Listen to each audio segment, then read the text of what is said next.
Сообщается, что на юге Сирии начались и продолжаются столкновения между подразделениями сирийской армии и вооруженными формированиями друзов. При этом друзы в своей массе занимают произраильскую позицию и выступают за получение автономного статуса, ориентированного не на Дамаск, а на Израиль.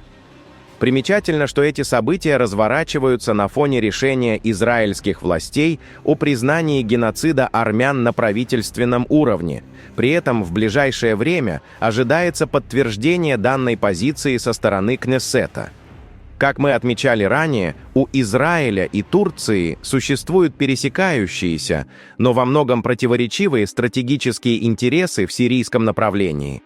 Турецкая сторона, по ряду оценок, заинтересована в восстановлении так называемого коридора Абдул-Хамида через территорию Сирии в сторону Саудовской Аравии. Отметим, что под коридором Абдул-Хамида понимается проект возрождения исторической Хиджазской железной дороги. Это масштабная инициатива по созданию сухопутного транспортного маршрута, проходящего через территорию Сирии, который должен соединить Турцию с Иорданией и Саудовской Аравией. Израиль же, напротив, не заинтересован в реализации этого маршрута и, более того, продвигает собственный геополитический проект – условный коридор Давида от Голландских высот до границы Ирака. На наших глазах формируется цепочка по-настоящему исторических событий.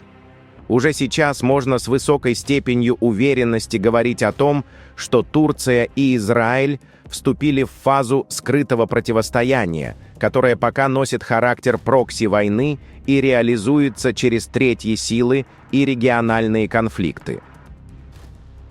На этом фоне министр иностранных дел Турции Хакан Фидан в интервью телеканалу CNN Türk заявил, что Анкара не испытывает страха ни перед Израилем, ни перед какими-либо другими государствами, подчеркнув, что возможный конфликт Турция рассматривает как собственное дело, а не как проблему.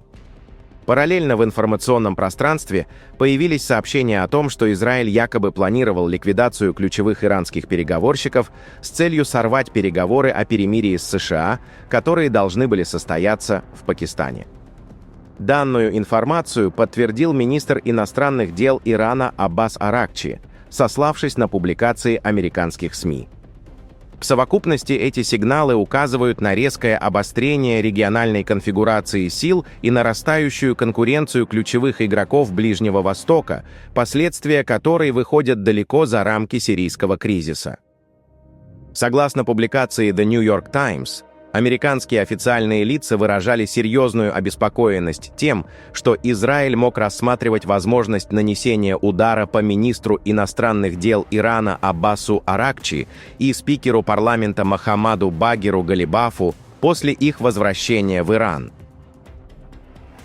Речь шла о периоде сразу после мирных переговоров между США и Ираном, проходивших на территории Пакистана в апреле. В Вашингтоне опасались, что возможное израильское покушение могло полностью сорвать переговорный процесс. В этой связи американская сторона обратилась к ряду государств региона с просьбой предупредить иранское руководство о потенциальной угрозе. По словам источников издания, в США прямо заявляли, что любая попытка ликвидации иранских лидеров немедленно положит конец диалогу и приведет к возобновлению боевых действий. Опасения усилились во время апрельской поездки иранской делегации в Исламабад, где Галибаф должен был провести встречу с вице-президентом США Джей Ди Венсом. В целях безопасности пакистанские истребители сопровождали самолет иранской делегации как на пути в Исламабад, так и при возвращении. На обратном маршруте иранские службы безопасности сообщили экипажу самолета, на борту которого находился Галибаф, что, по данным разведки, Израиль готовит атаку, а два израильских истребителя якобы вошли в иранское воздушное пространство с западного направления, вблизи границы с Ираком.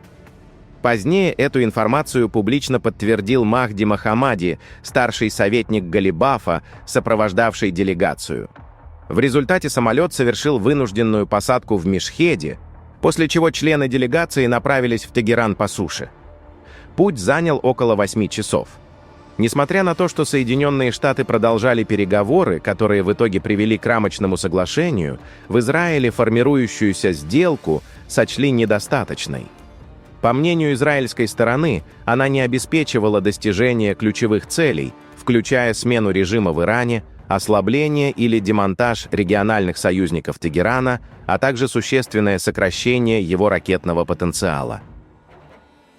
При этом источники напоминают, что ранее в результате израильских ударов были ликвидированы и другие иранские переговорщики, считавшиеся наиболее прагматичными фигурами внутри иранского политического истеблишмента, в том числе Али Лариджани и Камал Харази.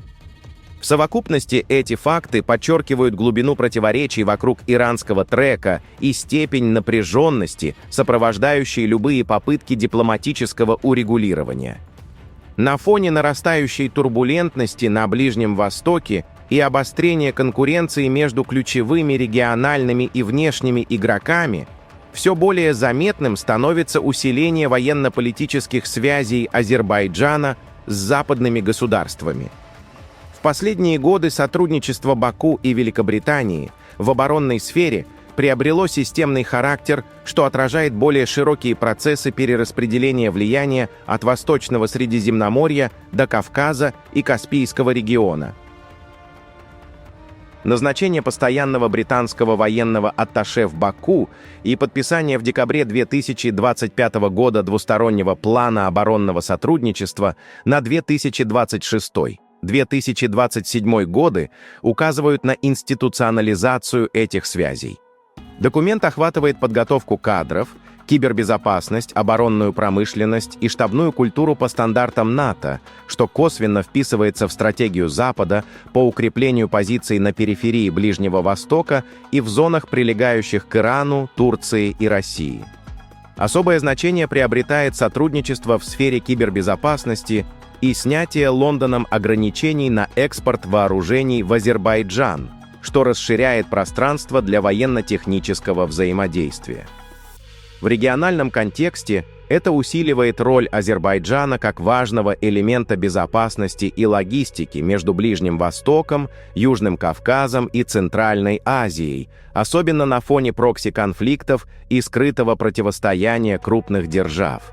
В итоге военно-оборонное сближение Азербайджана и Великобритании на фоне израильско-турецкого обострения отражает более широкую трансформацию системы безопасности на Ближнем Востоке и вокруг него. На фоне роста региональной напряженности Баку постепенно усиливает связи с западными центрами силы, а Лондон расширяет свое стратегическое присутствие в зоне, имеющей ключевое значение для контроля маршрутов, технологий и баланса сил. Пишите ваше мнение в комментариях и подписывайтесь на наш канал, чтобы не пропускать самые важные новости мира и нашего региона.